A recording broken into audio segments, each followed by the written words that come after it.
there, this is Anne at Life LDC.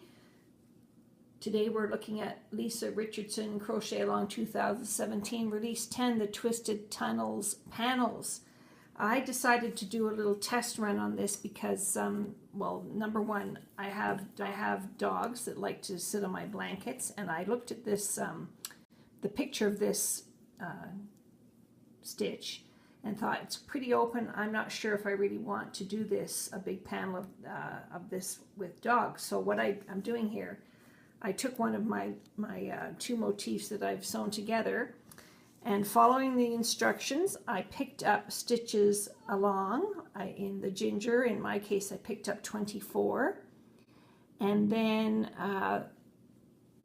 that's with right side facing, and again with right side facing using boulder. I went along and did double crochets. That is the first row.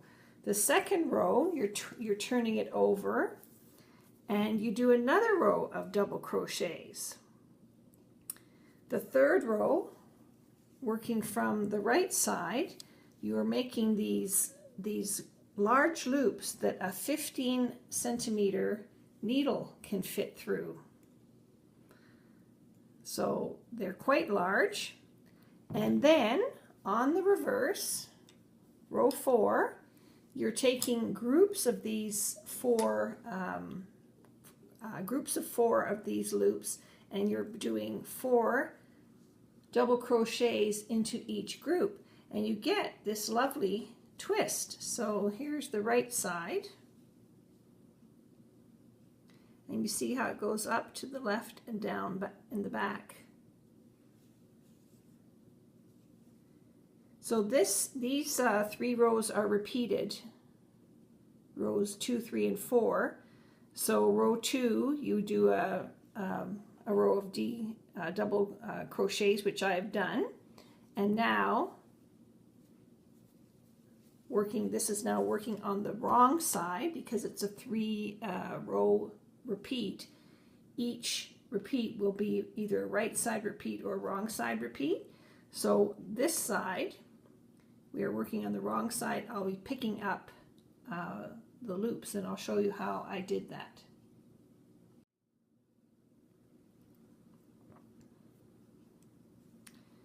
So the instructions say to make one loop, but I'm going to take the end of the previous row and just make the loop. And it's got to be quite tall. A 15-centimeter needle needs to fit in there. So there's the length of the loop. And holding that, going into the next stitch, pull it up to the same length.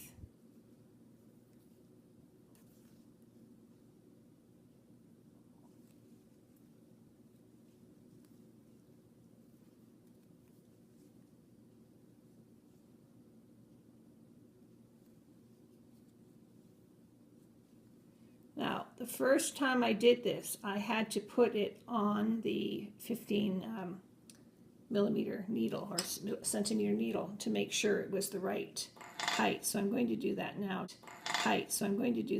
Just to show you.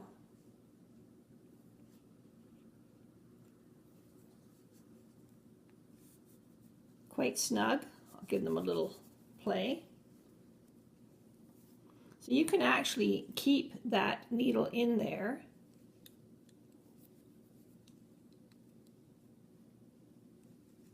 and go on.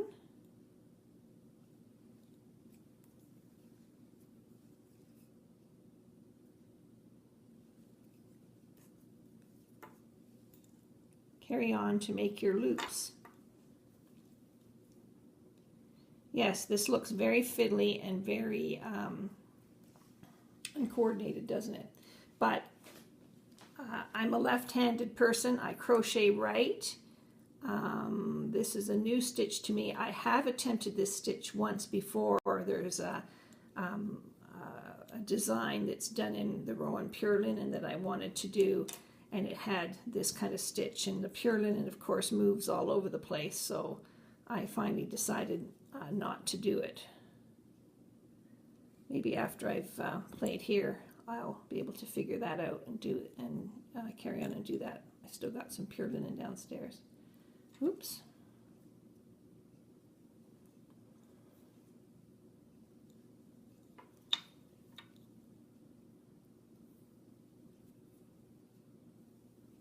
So you can imagine if you're doing 188 stitches on the whole side of your Afghan piece, you end up with a lot of stitches and they will feed down onto this cable part of the needle.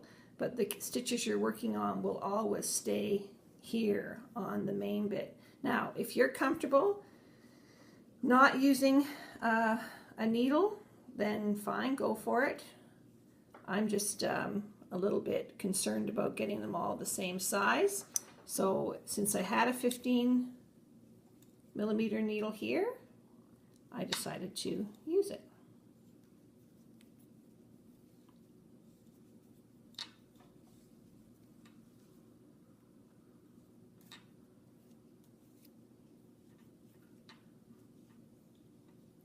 Okay, so I'm going to carry on and I'm going to pick up all 24 loops and I'll see you at the end.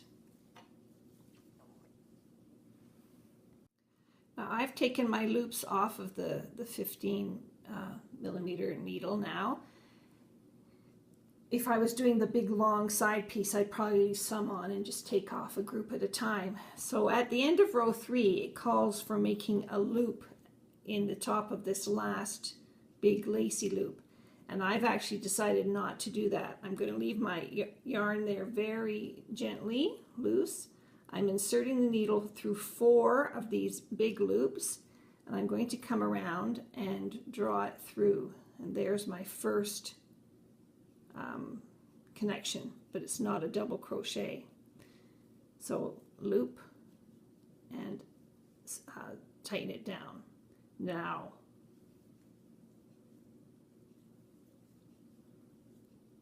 one,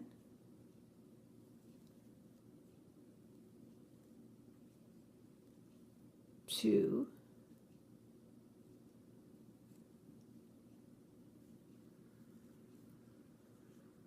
three,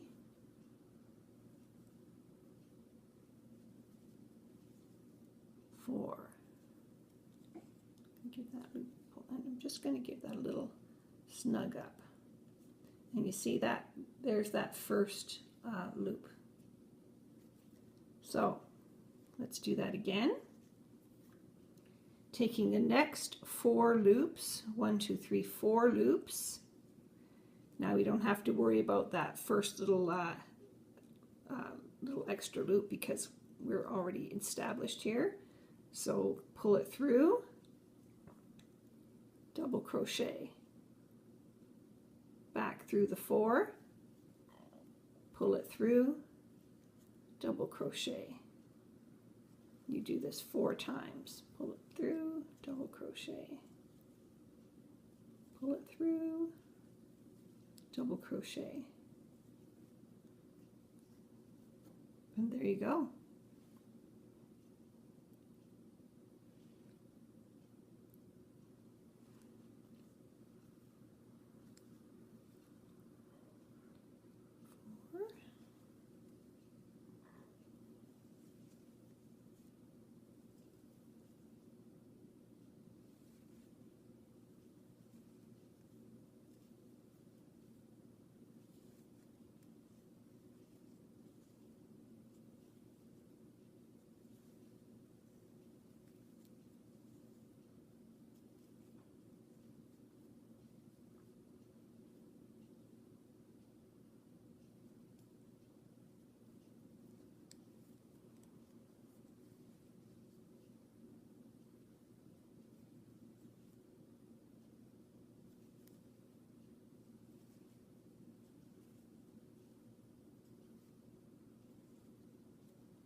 So you start to get the hang of it, don't you?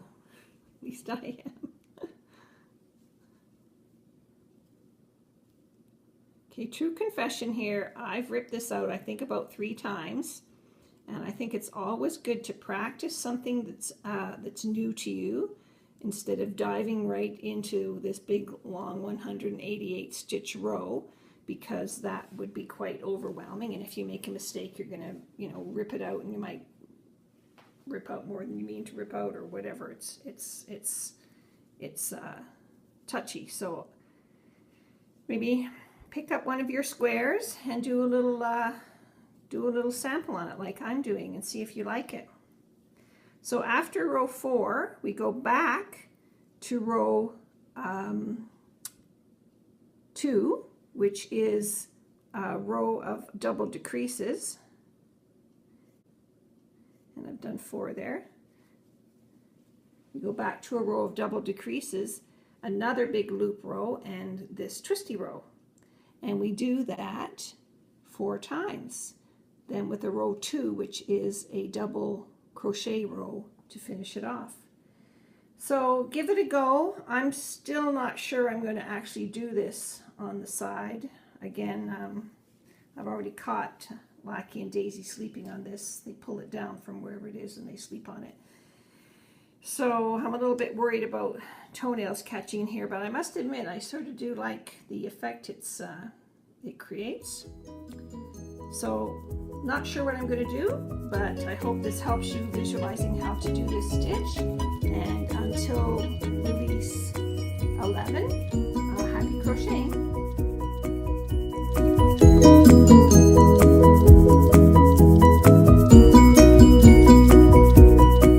I hope you'll subscribe to Life LDC. That way you'll get notification of all new video releases.